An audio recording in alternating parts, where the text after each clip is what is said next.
पहिल्यांदाच आता खूप बघितलेलं आहे, उशीर येतो त्यामुळे अजून फार वेळ लावणार नाही. थोडक्यात मी माझं जे काय भाषण आहे ते संपवतो. आज 13 एप्रिल आहे, उद्या 14 एप्रिल डॉक्टर बाबासाहेब आंबेडकरांची जयंती आहे. त्यानिमित्ताने मी त्यांना सुरुवातीलाच आदरांजली व्यक्त करतो. 12वा द्विपक्ष करार झाला, एरियर्स आपल्या खात्याला जमा पण झाले. हे तसं बघायला गेलं तर आपण ढेकर दिली, पचवलं बायपाटे. फक्त सारखं विनोद कदम, अक्षय स्वामी किंवा शिरीष फॉलो करून ते लेखीचं पत्र दिलं का सारखं मागे लागतात. एवढीच आपली तक्रार आहे. कॉम्रेडचे एक गोष्ट लक्षात ठेवा की आज जे काही सुरक्षित आयुष्य आपल्याला मिळालेलं आहे, ज्या चांगल्या सेवा शक्ती मिळालेल्या आहेत, त्या केवळ आणि केवळ युनियनमुळे मिळालेल्या आहेत. त्यामुळे अशा युनियनला फायनान्शियली स्ट्रेंथन करणं, मजबूत करणं ही आपली सगळ्यांची जबाबदारी आहे. मला आठवतं काही वर्षापूर्वी मी एकदा तिरुपती बालाजीला ग्रामीण बँकेच्या एका ऑल इंडिया सेंट्रल कमिटी मीटिंगला गेलो होतो. आणि त्यावेळी माझा बँक ऑफ महाराष्ट्राचा कॉम्रेड मला घेऊन जात होता. तेव्हा डाव्या बाजूला एका मैदानामध्ये एक पेंडॉल होता, तिथं लाल झेंडे होते आणि जिंदाबाद मुर्दाबादच्या घोषणा चालू होत्या. तेव्हा मी त्या माणसाला विचारलं, माझ्या कॉम्रेडला विचारलं, हे काय चालू आहे? तो म्हणाला, या बालाजी देवस्थान मध्ये काम करणारे जे कर्मचारी आहेत, लाडू तयार करणारे, केस कापणारे किंवा झाडणारे, हे सगळे तिथे गेले 2 वर्ष झाले त्यांना पगारवाढ मिळालेली नाही. मी त्यांना म्हटलं, अख्खी दुनिया बालाजीकडे येते, केस अर्पण करते, जे काय आपल्याकडे आहे नाही ते सगळं त्या दानपेटीत टाकते, ते कुणाला न कळवता टाकते. मग अशा ठिकाणी त्या देवाची सेवा करणाऱ्या लोकांना बालाजी प्रसन्न का होत नाही? त्यांना लाल झेंडा का हातात घ्यावा लागतो? एक लक्षात ठेवा, आपले न्याय प्रश्न सोडवायचे असतील तर अगदी महालक्ष्मी, नरेंद्र महाराज, बालाजी, शिर्डी कोणीही उपयोगाला येत नाही. आलं तर फक्त लाल झेंडा उपयोगाला येतो. हे आपण कारण लाल झेंड्याशिवाय रस्त्यावर येऊन हे प्रश्न लढणारा कोणी नाहीये. आणि त्या लाल झेंड्याला मजबूत करणं या सगळ्याला आपण बांधील असलं पाहिजे. 12व्या द्विपक्ष कराराबद्दल खूप गोष्टी आता माझ्या अगोदरच्या दोन्ही वक्त्यांनी तुम्हाला सांगितल्या. एक गोष्ट लक्षात ठेवा, पहिलं बायपाटेट ते 12वं बायपाटेट केवळ All India Bank Employees Association ही एक संघटना आहे ज्यांनी 12ही बायपाटेटवर सह्या केलेल्या आहेत. एनसीबी कधी होती कधी नव्हती, बेफी कधी होती कधी नव्हती, एनओबीडब्ल्यू कधी होती कधी नव्हती, पण एआयडीए मात्र 1 ते 12 बायपाटेटवर सह्या आहेत. म्हणजे खऱ्या अर्थाने बँक कर्मचाऱ्यांचं प्रारब्ध किंवा त्यांच्या सेवा शक्ती जर आकारल्या कोणी असतील तर त्या केवळ आणि केवळ ऑल इंडिया बँक एम्प्लॉईज असोसिएशननी आणलेल्या आहेत. या बायपाटेटमध्ये जवळजवळ 4 लाख अवॉर्ड स्टाफना पगारवाढ मिळाली. तेवढ्याच ऑफिसर्सना पगार मिळाली. जवळजवळ 4 लाख ऑफिसर्स आहेत. नेमकी आकडेवारी जर पाहिजे असेल तर 3,96,000 अवॉर्ड स्टाफ आहेत आणि 3,75,000 ऑफिसर्स आहेत. म्हणजे दोन्ही मिळून 7,72,000 लोकांना ही पगारवाढ या बायपाटेटने मिळवून दिलेली आहे. याला सोडता 7 लाखापेक्षा जास्त रिटायरीजना एक्सग्रेशिया या बायपाटेटमध्ये मिळणार आहे. म्हणजे एकूण जर बघितलं तर जवळजवळ 15 लाख बँक कर्मचारी, काम करणारे आणि रिटायर्ड यांना या 12व्या बायपाटेटची बेनिफिट मिळवून दिलेली आहे. एवढ्या पुरतच मर्यादित नाही. या बायपाटेटचे निगोशिएशन जेव्हा आमचे पुढे जातात तेव्हा रिझर्व्ह बँकेतला क्लास 3 एम्प्लॉई किंवा क्लास 2 एम्प्लॉईचा जो लीडर आहे तो लीडर आम्हाला फोन करतो, काय हो कुठपर्यंत आलं, होतंय का, झालं का, काय होतंय. एलआयसीतला माणूस एकेका दिवसात 4-4 वेळा फोन करतो. आदल्या दिवशी, त्या दिवशी सकाळी, पुन्हा दुपारी, पुन्हा संध्याकाळी नेमकं काय झालं तुमचं, का माहिती पाहिजे असेल त्यांना कारण बँक कर्मचाऱ्यांचं वेतनवाढ जोपर्यंत होत नाही तोपर्यंत LIC, GIC, reserve bank, NABARD, Exim bank पगारवाढ होत नाही. म्हणजे आपल्याला जर 17% पगारवाढ झाली तीच LIC ला लागू झाली. पण आपल्याचे काही हुशार लोक आहेत हळूच विचारतात, बघा ना LIC ला स्टार्टिंग सॅलरी जास्त आहे. LIC चा स्केल 23 वर्षाचा आहे, माझा 20 वर्षाचा आहे. LIC आणि बँक कंपॅरिझन होऊ शकते? बँकेमध्ये आपल्याला क्लार्क बँकेचं MD होण्याचं स्वप्न बघू शकतो. स्वप्न नाही, प्रत्यक्षात अशी काही क्लार्क झालेले आहेत. AIBI कॉन्फरन्सचं इन्व्हिटेशन द्यायला आम्ही वेगवेगळ्या बँकेत गेलो होतो. IDBI बँकेत गेलो. IDBI बँकेमध्ये जे MD होते त्यांना जेव्हा इन्व्हिटेशन दिलं ते बघितलं आणि त्यांनी सांगितलं, तुम्हाला माहित नसेल मी परवानांना ऐकलेलं आहे. मी म्हटलं खरंच आहे. मी लागलो तो तेव्हा परवानांचं दुःखद निधन झालेलं होतं आणि मी क्लार्क असताना काउंटरवर AIBI युनियनचं कसं काम करायचो हे IDBIचे MD आम्हाला सांगत होते. आणि ते म्हणाले की मी पंजाब नॅशनल बँकेत क्लार्क म्हणून होतो, नंतर मी प्रमोशन घेऊन स्टेट बँक ऑफ इंडिया मध्ये मी ऑफिसर म्हणून गेलो आणि मग आज IDBI बँकेचा MD आहे. मला दाखवा या देशातलं असं कुठलंही सेक्टर आहे का की जिथे लागलेला निम्न श्रेणीतला कर्मचारी हा थेट त्याच्या सर्वोच्च पदावर जाऊ शकतो. असं कुठे उदाहरण आहे? IAS व्हावं लागतं. अप्पर क्लार्क किंवा लोअर डिव्हिजन क्लार्क जो आहे तो सेक्रेटरी नाही होऊ शकत. म्हणजे आपण सर्व्हिस कंडिशन बघायला बघितले, आता एकत्रित बघायला पाहिजे. आज रिझर्व्ह बँक म्हणते मी बँक एम्प्लॉई पेक्षा एक ऍडिशनल इन्क्रिमेंट मिळवलं. LIC म्हणतो बँक एम्प्लॉई पेक्षा माझ्या DA बेसिक मध्ये मर्ज केल्यानंतर मला जे लोड आहे ते तुम्हाला 3% मिळतं, मला 10% मिळतं. म्हणजे वडिलांच्या खात्यावर लहान मूल बसतं आणि मग ते हळूच बाबांना चिडवतं, बाबा बघा मी तुमच्यापेक्षा मोठा झालो. अरे एवढी धमक आहे तुमच्यात तर आमचं वेज रिव्हिजन होण्यापूर्वी तुम्ही करून दाखवा ना. का थांबता तुम्ही आमचं वेज रिव्हिजन होण्यासाठी? म्हणजे आपण बँक कर्मचारी जो पायपटेट करतो हा या देशातल्या सर्व फायनान्शियल सेक्टर मधल्या एम्प्लॉई साठीचा दाखवलेला रस्ता आहे. तो एक रोड मॅप आहे ज्या रोड मॅपवर इतर सगळे सेक्टर मध्ये लोक जातात. बायपाटेट बद्दल आकडेवारी त्यांनी सगळी सांगितली. 1 ते 11 बायपाटेट मध्ये टक्केवारीच्या भाषेत आपल्याला जेवढं वेज रिव्हिजन मिळालं त्यापेक्षा सर्वाधिक वेज रिव्हिजन म्हणजे 17% वेज रिव्हिजन आपल्याला 12व्या बायपाटेटनी दिलं.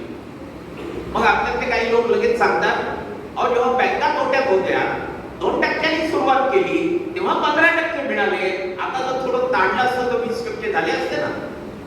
हे आपल्या घरी बसतात. स्ट्राईकचा कॉल दिल्यानंतर नेमके त्या दिवशी हे आजारी पडतात, आजारी रजेवर जातात.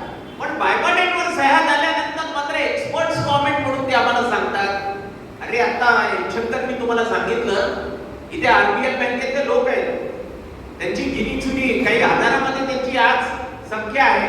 हे बायपाटेट त्यांनाही लागू झालं पाहिजे आणि पंजाब नॅशनल बँकेला पण लागू झालं पाहिजे.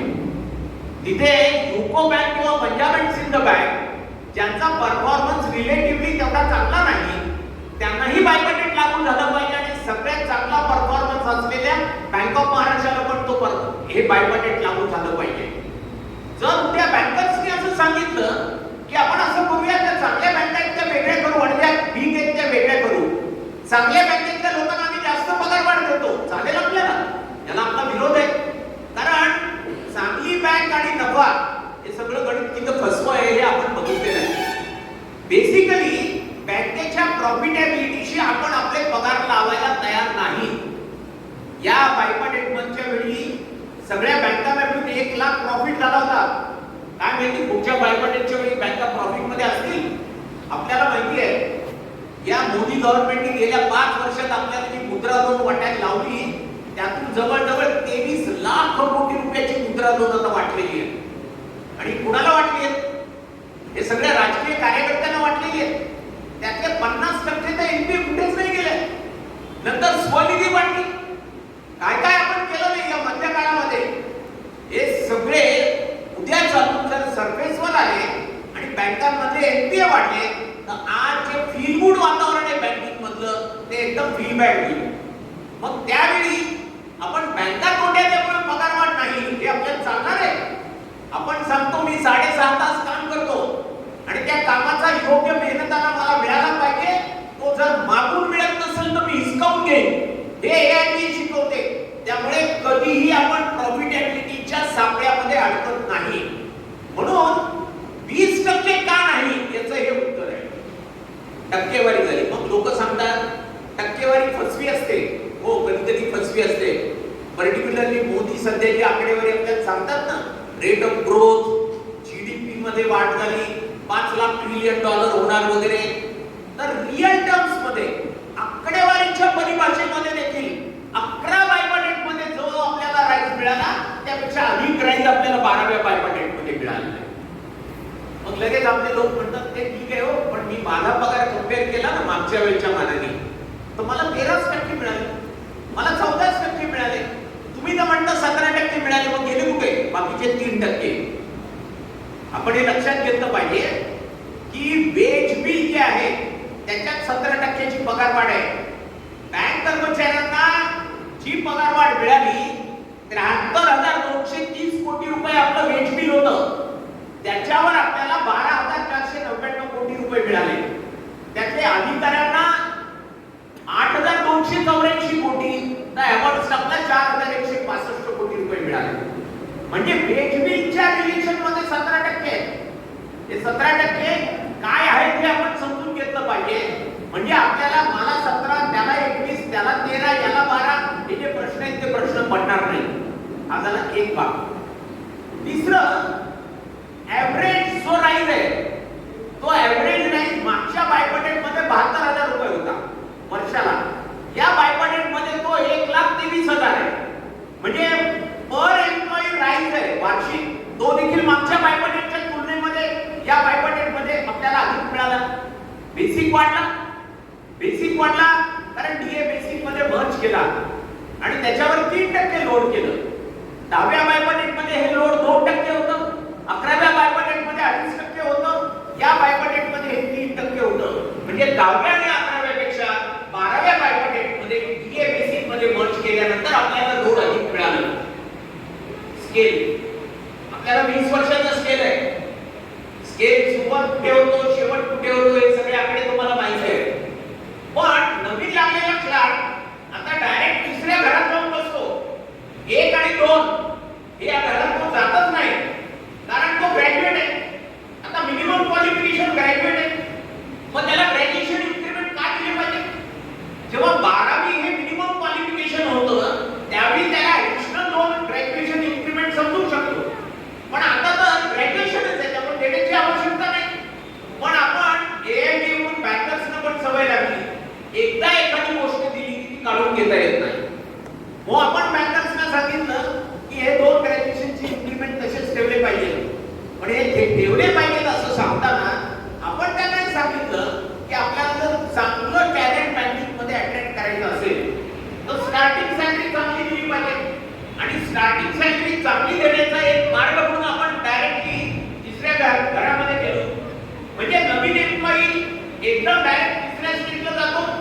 त्याला सोडता तुम्ही बघा, पूर्वी क्लार्क होता, कॉम्प्युटर ऑपरेटर ए होता, कॉम्प्युटर ऑपरेटर बी आणि हेड कॅशियर कॅटेगरी होता. मागच्या बायपार्टेट मध्ये सगळे क्लार्क अपग्रेड करून आपण कॉम्प्युटर ऑपरेटर ए केले. या बायपार्टेट मध्ये सगळे कॉम्प्युटर ऑपरेटर ए आपण अपग्रेड करून कॉम्प्युटर ऑपरेटर बी केले. म्हणजे पहिल्या दिवशी जो एम्प्लॉई बँकेत लागेल तो तिसऱ्या स्टेजला पगार घेईल आणि त्याला डायरेक्टली स्पेशल पे हा कॉम्प्युटर ऑपरेटर बीचा मिळेल. याचा फायदा किती लोकांना झाला? ज्या दिवशी हे सेटलमेंट लागू झालं त्या दिवशी 1,79,000 कॉम्प्युटर ऑपरेटर हे होते ते एका स्ट्रोक मध्ये आपण कॉम्प्युटर ऑपरेटर बी झाले. म्हणजे नवीन लागलेल्या एम्प्लॉईला चांगल्याकडे चांगले बेनिफिट देणं, कॉम्पिटिटिव्ह वेज ऑफर करणं आणि चांगलं टॅलेंट आपण अट्रॅक्ट करणं, या पद्धतीने या बायपार्टेटचा स्केल आपण डिझाइन केला. मग आपण आपल्यातले लोक म्हणतात हे नवीन लोकांचे तुम्ही थोडे जास्तच लाड करता, फार पुढं करता त्याला, तुला हे दिलं, तुला ते दिलं, तुला ते दिलं. आम्ही जुने लोक आहेत खरे, खांदे म्हणजे आमच्या खांद्यावर झेंडा होता, आमच्यामुळे युनियन जिवंत आहे. त्यामुळे जुन्या लोकांना 2 ऍडिशनल स्टॅग्नेशन इन्क्रिमेंट दिले. मागच्या बायबजेटमध्ये 2 ऍडिशनल दिले होते. या बायबजेटमध्ये आणखी 2 ऍडिशनल दिले आणि ते पण रिकॅल्क्युलेट करण्याचं प्रोव्हिजन जे मागच्या बायबजेटमध्ये दिलं होतं त्याच्यासह दिले. मागच्या बायबजेटमध्ये जे लोक रिटायरमेंटला होते त्यातल्या काही लोकांना 3 स्टॅग्नेशन इन्क्रिमेंट मिळाले आणि एकदम ॲरियर्स पण जास्त मिळाले, तसं सुपरएन्युएशन बेनिफिट पण त्यांना मिळाला. त्याच पद्धतीने याही बायबजेटमध्ये 2 ॲडिशनल स्टॅग्नेशन इन्क्रिमेंट मिळाले. मग आला मुद्दा स्पेशल पेचा. डीए बेसिक मध्ये मर्ज करून 3% लोड हा फॉर्म्युला स्पेशल पेला पण आहे. त्या पद्धतीने स्पेशल पे वाढला. पण यावेळी आपण सांगितलं की आमच्या ड्युटीज वाढवा. बँकर्स पण संशयाने बघायला लागले आपल्याकडे, यांना वेळ लागलाय का? हे ड्युटीज वाढवून मागताय. युनियन कधी मागते का ड्युटीज वाढवून? युनियन म्हणते काम करू नका, राडा करा, मुर्दाबाद करा, काम करा, असं कसं युनियन सांगू शकते? आपण त्यांना सांगितलं माझ्या ड्युटीज वाढवा.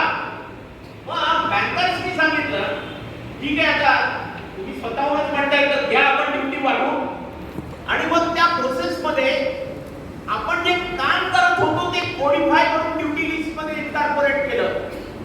आता आलेल्या कर्मचाऱ्याला अटेंड करणं, लगेच आपले लोक काहीतरी एक्सपर्ट विचारतात म्हणजे नेमकं काय करायचं? तो त्याचे काय हातपाय धरायचे का त्याला काय वारा घालायचा? आलेल्या माणसाला अटेंड करायचं, टपाल घ्यायचं, तर ते एनव्हलप घ्यायचं. मला काय माहिती एनव्हलप मध्ये काय, उद्या यातलं काय हरवलं तर माझी जिम्मेदारी काय? अरे सध्या ही सगळी कामं भोबाट आपण करतो ती फक्त याच्यात उतरवून काढली.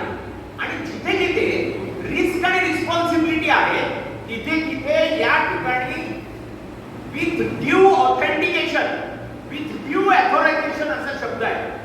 म्हणजे कोणावर जबाबदारी आहे? जो ऑथेंटिकेट करतो, जो ऑथोराइज करतो त्याच्यावर जबाबदारी आहे. म्हणजे ऍडिशनल नवीन जबाबदारी या कुठलीही आपल्यावर दिलेली नाही. फक्त जे करत होतो ते कोडिफाय केलं. मग आला मुद्दा पॉवर वाढवल्या. हो वाढवलंय, पॉवर वाढवल्या. जर रुपयाचं मूल्य कमी झालं म्हणून मला पगार वाढ पाहिजे, किंवा जर मला डीए बेसिक मध्ये मर्ज करून पेस्टल रिकन्स्ट्रक्ट वेळोवेळी केला तर माझा पगार वाढला पाहिजे, मग ते तुमच्या पॉवर्सला लागू नये. पॉवरचं मूल्य काय वाढलं का त्या काळामध्ये? म्हणजे पॉवर्स पण कमेन्सरेटिव्ह वाढायला पाहिजे. 900 रुपये तिसऱ्या स्टेजचा बेसिक मला जेव्हा होता तेव्हा मी 20,000 रुपये कॅशचं पेमेंट करत होतो. आता माझा बेसिक पे 27,000 रुपये झालेला आहे, ज्यावेळी मला 50,000 रुपयाचं पेमेंट करावं लागणार. तुम्ही बघा बेसिक पे मध्ये झालेली प्रपोर्शनेट वाढ हे रिफ्लेक्शन आहे तुमच्या पॉवर्स मध्ये? बिलकुल नाही.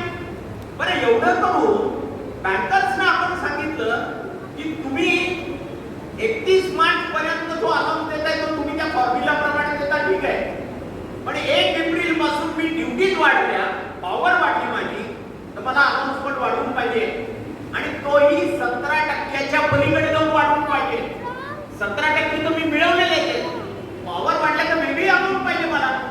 बँकर्सनी सांगितलं तो अलाउन्सही वाढवा, तुमच्या पॉवरही नको आणि तुमचा अलाउन्सही वाढवू. म्हणजे बँकर्स उत्सुक नव्हते. ही मॅनेजमेंटची डिमांड नव्हती, ही युनियनची डिमांड होती.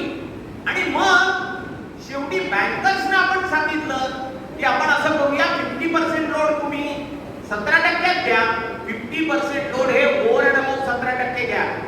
म्हणजे या बायबजेटमध्ये या पॉवर वाढण्याच्या प्रोसेस मध्ये बायबजेट मधलं वेज रिव्हिजन 17चं 17.5% झालं. इथंच ते थांबत नाही, कारण स्पेशल पे अट्रॅक्ट सुपरएन्युएशन बेनिफिट. त्यामुळे त्याच्यातून प्रॉव्हिडंट फंड, ग्रॅज्युएटी पेन्शनचं पण लोड आहे. ते सगळं लोड जर लक्षात घेतलं तर आपलं हे बायबजेट 17%, 7.5%, पावणे 18% ते 18% पर्यंत जातं. हे आपण लक्षात घ्यायला पाहिजे. हा स्पेशल पे आणि त्याच्या ड्युटीशी रिलेटेड झाला. नंतर बायबजेट मध्ये आपल्याला फक्त इकॉनॉमिक बेनिफिट नकोय, त्याच्याबरोबर माझं क्वालिटी ऑफ लाईफ पण सुधारला पाहिजे, हा आपला प्रयत्न आहे. इतर युनियन आणि एआयबीए मध्ये जर फरक कुठला असेल तर तो हा आहे की आपण क्वालिटी ऑफ लाईफ हे तेवढंच महत्त्वाचं समजतो. आज प्रायव्हेट सेक्टर मध्ये खूप अट्रॅक्टिव्ह पॅकेजेस आहेत, पण तुम्ही बघा सकाळी कामावर गेले आणि रात्री आले की की त्यांच्या अंगात अवसाद काही राहत नाही. ताबडतोब फक्त कुठलं तरी ऍप लावून रेडीमेड कुठल्या रेस्टॉरंट मधून काय जेवण मागवायचं एवढंच त्राट त्यांच्यामध्ये असतं. त्यांचे शनिवार रविवार सगळे मॉल मध्ये जातात, कुठेतरी पीव्हीआर मध्ये कुठला पिक्चर बघायचा, मॉल मध्ये खरेदी करायची, खादाडी करायची, घरी यायचं. हे आपण बघतो. ते जीवन आपल्याला नको आहे, म्हणून आपण क्वालिटी ऑफ लाईफ इम्प्रूव्हमेंट साठी प्रयत्न करतो. या बायपडेट मध्ये काय केलं आपण रिअल एंगेजमेंट जी आपली 240 दिवस होती ती 255 दिवस केली. म्हणजे 15 दिवसांनी रिअल एंगेजमेंट वाढवली.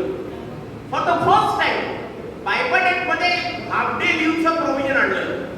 आतापर्यंत आपण मागत होतो, यापूर्वी मागितलं, पण या बायपडेट मध्ये 4 दिवस हाफ डे लीव्ह मिळेल. त्यातले 2 दिवस ओपनिंग हाफ डे आणि 2 दिवस क्लोजिंग हाफ डे असतील. एक नवीन इम्प्रूव्हमेंट आणली. ताबडतोब आपले लोक म्हणतात, तुम्हाला म्हणायला काय जातं, माझ्या ब्रँच मध्ये रेग्युलर रजा मिळत नाही तर हाफ डे कुठून मिळणार. पुन्हा मग आपला पुढचा प्रश्न असतो, अरे त्या हाफ डे, समजा मी ओपनिंग हाफ डेला गेलो आणि मी कॅशियर आहे, तर राहिलेल्या हाफ डे मध्ये करू काय मी? तर मध्ये स्टेज मध्ये जाऊ किंवा मग म्हणजे आपल्या ताबडतोब त्यातल्या ज्या त्रुटी आहेत त्या त्रुटी आपण हुडकून काढतो. एक लक्षात ठेवा, कुठलाही बदल, कुठलीही सुधारणा ही नवीन प्रश्न निर्माण करते. पण नवीन प्रश्न निर्माण करते म्हणून ते करायचंच नाही, हे काही सोल्युशन होऊ शकत नाही. ते जे प्रश्न आहेत त्या प्रश्नासाठी आपण एसओपी डिफाईन करणार आहोत. स्टँडर्ड ऑपरेटिव्ह प्रोसिजर कशा पद्धतीने ते इम्प्लिमेंट केल्या जाईल हे आपण डिझाईन करणार आहोत.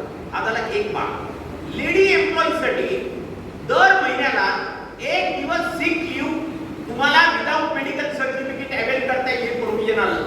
कशासाठी आलं? मेन्स्ट्रुअल पिरियड मध्ये होणारा त्रास जर लक्षात घेतला तर त्यावेळी आरामाची आवश्यकता आहे हे लक्षात घेता हे लीव्हचं प्रोव्हिजन आलं. तुम्ही म्हणाल हे ठीक आहे, पण आमचीच रजा डेबिट टाकून आम्हाला मिळणार आहे, त्या नवीन रजा नाही मिळणार. एक लक्षात ठेवा, कुठलीही सर्व्हिस कंडिशन ही सुरुवातीला आपल्याला एकदम जी हवी ती मिळत नाही. कालांतराने आपल्याला त्यात सुधारणा करावी लागते. त्यामुळे या बायपडेट मध्ये 1 दिवसाची रजा सुरू झाली. मला खात्री आहे पुढच्या बायपडेट मध्ये over and about our entitlement ही मेन्स्ट्रुअल पिरियडची 1 दिवसाची रजा मंजूर होईल. पण भारताच्या फायनान्शियल सेक्टर मध्ये बँक एम्प्लॉईज युनियन म्हणून मेन्स्ट्रुअल पिरियड हा एक नवीन कन्सेप्ट आपण आणू शकलो ही आपली सगळ्यात मोठी उपलब्धी आहे. तुम्ही बघा, एम्प्लॉई, लेडी एम्प्लॉईचं मूल आजारी असेल तर आईला 4 दिवसापर्यंत विदाउट मेडिकल सर्टिफिकेट सिक लीव्ह घेण्याचं प्रोव्हिजन आहे. आता काही ठिकाणी सिंगल पॅरेंटिंग आहे, म्हणजे वडील आहेत, आई नाही आहे, तर अशा वेळी त्यालाही मिळालं पाहिजे हे प्रोव्हिजन आलं. नंतर फर्टिलिटीचे इश्यूज आता मोठ्या प्रमाणात निघत आहेत, त्यामुळे आयव्हीएफ फॅसिलिटीसाठी मॅटर्निटी लीव्ह घेता आली पाहिजे हेही प्रोव्हिजन आपण आणलं. स्टिलबॉर्न बेबी जर जन्मली आणि तर त्यांना पुन्हा नव्याने चान्स घ्यायचा असतो, मग अशा वेळी मॅटर्निटी लीव्ह एक्झॉस्ट झाली तर पुढच्या वेळी मॅटर्निटी लीव्ह मिळत नाही. या बायपडेट मध्ये तेही प्रोव्हिजन आणलं की स्टिलबॉर्न बेबी जन्मली तर वेगळी स्पेशल 60 दिवसाची रजा त्यांना मंजूर केल्या जाईल. आपल्या लेडी एम्प्लॉईजचा एक इश्यू नेहमी होता की आम्ही मॅटर्निटी लीव्ह घेतली या वर्षी तर पुढच्या वर्षी पीएल जमा होताना ती वजा करून होते, म्हणजे आम्हाला पुढच्या वर्षी कमी पीएल जमा होते. या बायपडेट मध्ये आपण प्रोव्हिजन असं आणलं की ती ऑन ड्युटी ट्रीट केल्या गेली पाहिजे. कारण निसर्गाने लेडी म्हणून त्यांना दिलेले हे कर्तव्य ते निभवावं लागतं. हे लक्षात घेता की रजा ही पीएल एंटायटलमेंट साठी वजा करता कामा नये आणि आपली ही मागणी मान्य झाली. आणि या बायपडेट नंतर आपल्याला कुठे मॅटर्निटी लीव्ह पीएल एंटायटलमेंट साठी वजा केल्या जाणार नाही. नंतर आपल्याकडे अडॉप्टेड चाइल्ड असेल तर तिथे मॅटर्निटी लीव्ह मंजूर झाली पाहिजे.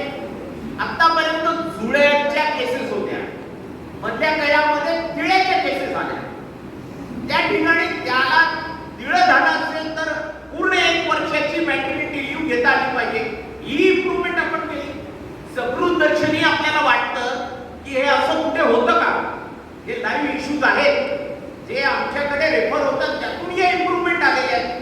म्हणजे लेडी एम्प्लॉईजच्या बाबतीत छोट्यातला छोटा इश्यू असेल जो तुम्ही मागितला नाही, तुम्हाला कल्पना नाही, पण ती काही ऑल इंडिया बँक एम्प्लॉईज असोसिएशननी केली आणि या सगळ्या इम्प्रूव्हमेंट तुमच्या सर्व्हिस कंडिशन मध्ये आणल्या. आता रिअल एन्गेजमेंटच्या बाबतीत जे सिनियर एम्प्लॉई आहेत ते असं विचार करतात की माझी बायको आजारी आहे, ऑर्थरायटिस आहे, मला तिला अटेंड करावं लागतं, मला 2 महिने 3 महिने रजा घ्यावी लागते, आता मी 2 वर्षांनी रिटायर होणार आहे, मग मला बायकोच्या आजारपणासाठी मला काही सिक लीव्ह घेता येत नाही. खरं म्हणजे सिक लीव्ह माझ्याकडे 4 महिने पेंडिंग आहे, घेता येत नाही.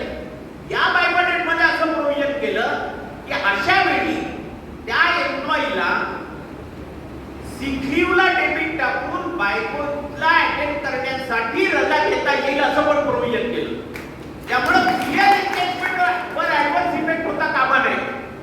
कल्पना करा कुठल्या लेवलला जाऊन बँक एम्प्लॉईजच्या क्वालिटी ऑफ लाईफ मध्ये इम्प्रूव्हमेंट करण्यासाठी all India Bank Employees association म्हणून आपण प्रयत्न करतोय. केवळ इकॉनॉमिक बेनिफिट हे आपला उद्देश नाही, त्याच्याबरोबर क्वालिटी ऑफ लाईफ पण इम्प्रूव्ह झाली पाहिजे. मग फ्रायडे वीकचा इश्यू आला. फ्रायडे वीक मागच्या बायबॅडेट मध्ये टेक्स्ट होता, याही बायबॅडेट मध्ये टेक्स्ट आहे. मला अनेक लोकांनी सांगितलं काय मिळालं नवीन. तुम्ही बघा त्याच्यात लिहिलेलं आहे IBA recommends, IBA agrees to recommend. मागच्या बायबॅडेट मध्ये लिहिलं होतं असं नव्हतं. आणि आपल्याला माहिती आहे झोनल मॅनेजरला एखादं काम करायचं नसेल तर तो ब्रँचला फोन करून सांगतो बिलकुल रेकमेंड नाही करायचं, मला रेकमेंड करून अडचणीत आणू नकोस असं सांगतो. आणि मग युनियन लीडर गेल्यावर सांगतो मी काय करू, ब्रँचच रेकमेंड करत नाही. तेच फ्रायडे वीकच्या बाबतीत आहे की फ्रायडे वीकच्या बाबतीत मान्य करूनही मागच्या वेळी रेकमेंड केलं नव्हतं. आता माहितीच्या अधिकारामध्ये हे स्पष्ट झालेलं आहे की बँक IBAने कुठल्या तारखेला रेकमेंडेशन करून गव्हर्नमेंटला पाठवलं. मग आता मुद्दा येतो, काही युनियन म्हणत होत्या जर फ्रायडे वीक झाला नाही तर बायबॅडेट आम्हाला नको. हा स्टँड बरोबर होता, हा स्टँड युनियन म्हणून आपण घ्यायला पाहिजे होता. माझे 12,000 कोटी रुपये वेज रिव्हिजनचे आणि 1.5 वर्ष म्हटलं तर 18,000 कोटी रुपये मान्य झाले, पण मी घेत नाही कारण माझं फ्रायडे वीक होत नाही.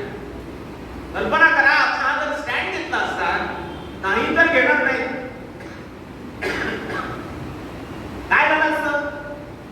इलेक्शन जाहीर झाले, आचारसंहिता लागली.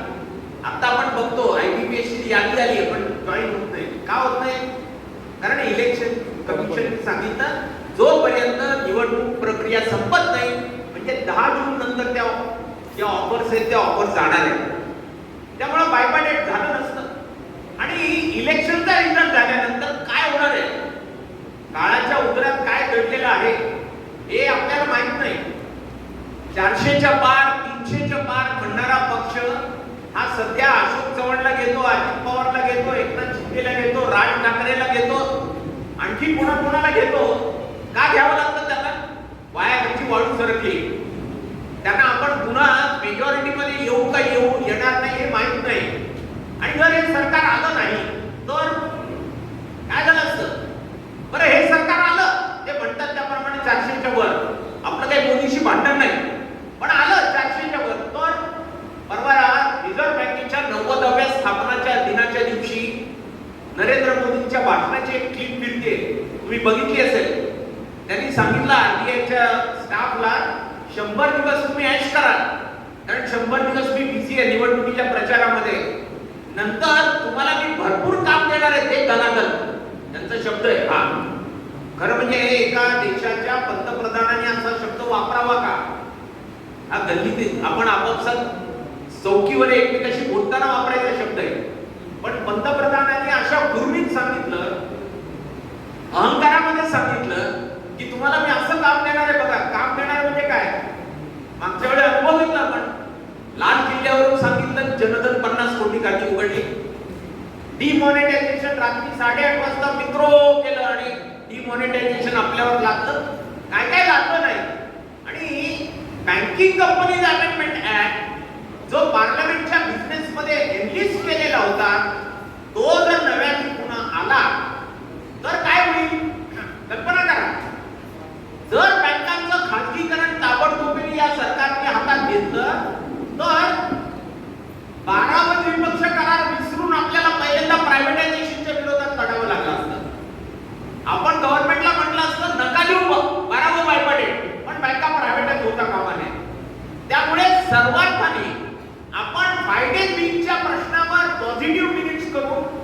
इंडिपेंडंट ऑफ दॅट 12वा बायपॅटेट मिळवणं मला वाटतं स्ट्रॅटेजी म्हणून ऑल इंडिया बँक एम्प्लॉईज असोसिएशननी एक सामूहिक शहाणपण दाखवलं, ज्यामुळे आज 12व्या बायपॅटेटचा निर्णय झाला. अगदी वनकुंद्रेंनी कोल्हापूरमध्ये कुठल्या पोलीस स्टेशनमध्ये कंप्लेंट केल्यानंतर पण बायपॅटेट झालं. यावेळी अकस्मात कोल्हापूर या बायपॅटेटच्या निमित्ताने देशभरात प्रसिद्ध झालं.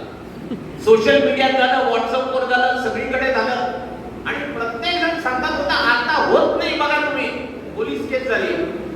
मग दुसरी पोस्ट आली बघा हायकोर्टात रीट आहे, होत नाही, काही झालं नाही, शांतपणे बायपॅटेट झालं, कुठेही अडथळा आला नाही. त्यामुळं 12वा बायपॅटेट या परिस्थितीत करणं आणि फायटिंग वीकचा विषय हा सेग्रिगेट करणं हा आपण एक शहाणपणाचा निर्णय घेतला. आता फायटिंग वीक होईल का होणार नाही? AIBMने आतापर्यंत हातामध्ये घेतलेला कुठलाही न्याय प्रश्न झालेला नाही असं नाही. अगदी one more option for pension अशक्य वाटत होतं. आपल्यातले अनेक लोक सांगत होते नाही हे होणारच नाही.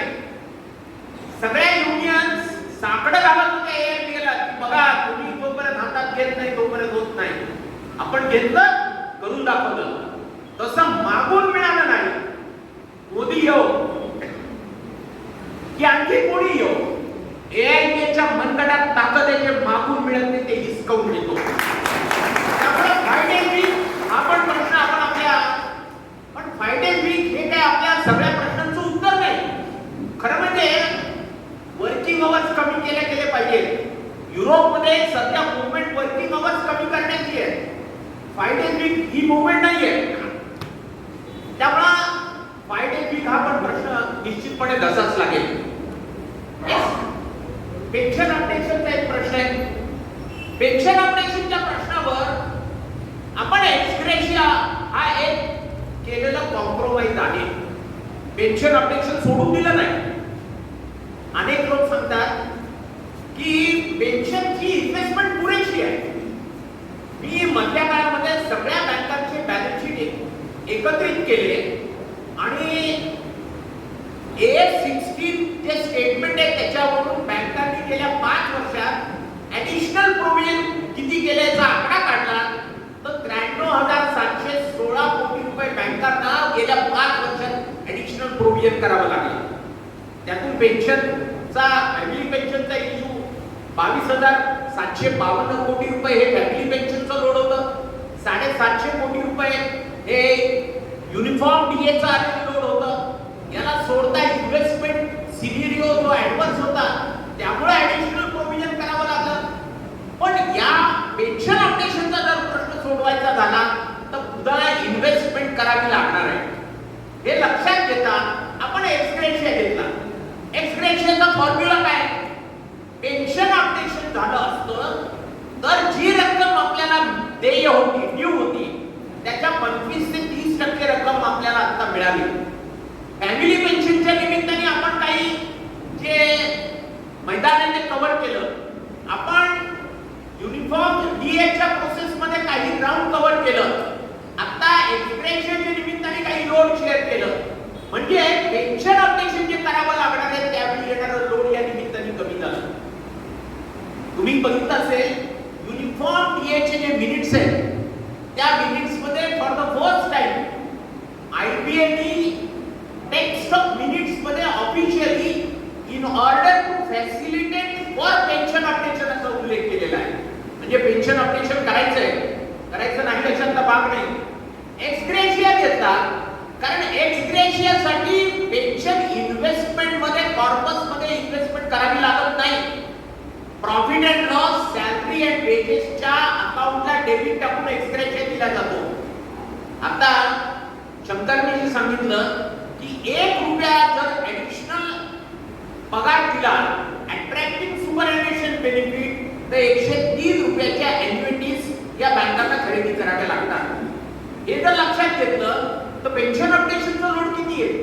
पुन्हा जाता आणखी एक गोष्ट लक्षात घ्यायला पाहिजे की फॅमिली पेन्शन किंवा युनिफॉर्म डीए जो आपण मिळवला तो किंवा आता एक्सग्रेशिया मिळाला तो प्रायव्हेट सेक्टर बँकांना लागू केलेला नाही. प्रायव्हेट सेक्टर बँकांकडे आम्ही आमचं फूड ऑफिस वापरतो असं त्यांनी सांगितलंय, पण ते लागू नाहीये. आणि मधल्या काळामध्ये डीबीएस बँकेने जी लक्ष्मी विलास बँक ऍक्वायर केली, त्या बँकेमध्ये त्यांनी पेन्शनला ओटीएस लागू केलं, वन टाइम सेटलमेंट. म्हणजे रफादफा, एक रकमी तुम्हाला 1 कोटी देतो, 90 लाख देतो, 1.25 कोटी देतो, पुन्हा तुमचं फॅमिली पेन्शन, डीए काही भानगडच नको. दुर्दैवाने तिथल्या युनियनने ते मान्य केलं आणि ओटीएस त्या डीबीएस बँकेने लक्ष्मी विलास बँकेच्या एम्प्लॉईजना लागू केलं. तेच कॅथॉलिक सिरियन बँक म्हणते. आणि ज्या कॅथॉलिक सिरियन बँकेचा जो ओनर आहे श्रीवत्स, तोच आयडीबीआय बँक घेऊन पाहतोय. म्हणजे आयडीबीआय बँकेचं प्रायव्हेटायझेशन झालं तर उद्या तिथेही पेन्शनचा प्रश्न उपस्थित होऊ शकतो. आणि उद्या चालून मोदी निवडून आल्यानंतर त्यांनी जर 3 पब्लिक सेक्टर बँकांचं प्रायव्हेटायझेशन केलं तर हे आपण धोका लक्षात घेतला पाहिजे. त्यामुळे बँक कर्मचारी म्हणून 12वा बायपाटेट मिळालं इथं आपण संतुष्ट राहता कामा नये. आपल्याला आपल्या सर्व्हिस कंडिशन्स डिपेंड करायचे असतील तर बँकांचं पब्लिक सेक्टर कॅरेक्टर महत्त्वाचं आहे. आणि बँकांचं पब्लिक सेक्टर कॅरेक्टर अबाधित ठेवायचं असेल तर भारतीय जनता पक्ष आणि त्यांच्या सहकारी पक्षांच्या पुढाऱ्यांना जाऊन भेटलं पाहिजे. त्यांना विचारलं पाहिजे की तुम्ही जर बँक प्रायव्हेटायझेशनच्या बाजूने असाल तर आम्ही तुम्हाला मतदान करणार नाही. तुम्ही बँक पब्लिक सेक्टर बँकिंगच्या बाजूने असाल तर आम्ही तुम्हाला मतदान करणार आहोत. म्हणून महाराष्ट्र स्टेट बँक एम्प्लॉईज फेडरेशनने मतदान जागरूकता अभियान घेतलंय. मी रोज तुम्हाला पोस्टर पाठवतो, काही ऑडिओ व्हिज्युअल पाठवणार आहे, काही पॅम्पलेट पाठवतो. ते जास्तीत जास्त लोकांपर्यंत पोहोचवले पाहिजे, त्यांच्या जागरूकता निर्माण केली पाहिजे. परवा आम्ही मुंबईला प्रशांत भूषण यांना बोलवून Electral bond challenges before Indian democracy असं व्याख्यान ठेवलं. त्या निमित्ताने त्या मुंबईमध्ये दादरमध्ये जवळजवळ 350 लोक आले. त्यात 100 लोक समाजामधल्या क्रॉस सेक्शनचे लोक होते. त्यांच्यापर्यंत आपण जाऊन पोहोचलो. आता प्रत्येक ठिकाणी खासदार पदासाठी उभे असलेल्या प्रत्येक उमेदवाराला भेटून आपल्याला त्यांना हा प्रश्न विचारायचा आहे. ते कोणाच्या बाजूने, ते आपल्या बाजूने असतील तर त्यांना मतदान करायचंय. मग भारतीय जनता पक्ष असो, शिवसेना असो, उभाठा असो, शिंदे असो, अजित पवार असो की शरद पवार असो, पण जे आपल्या बाजूने नाही, ते जात कुठली असो, धर्म कुठलाही असो, आपल्याला त्याला मतदान करायचं नाही. हे निग्रह आपल्याला करावा लागेल. याचा अर्थ आपण राजकारण करत नाही. राजकारण काय करतोय आपण? जो माझ्या हिताच्या बाजूने आहे त्याच्या बाजूने मी आहे, ही आपली भूमिका आहे. त्यामुळे आपल्याला जागरूक राहावं लागेल आणि आपल्या सर्व्हिस कंडिशन्स डिबेट करण्यासाठी सतत प्रयत्नशील राहावं लागेल. आज रत्नागिरी आणि कोल्हापूर या दोन्ही ठिकाणी सभांना उपस्थिती खूप चांगली होती.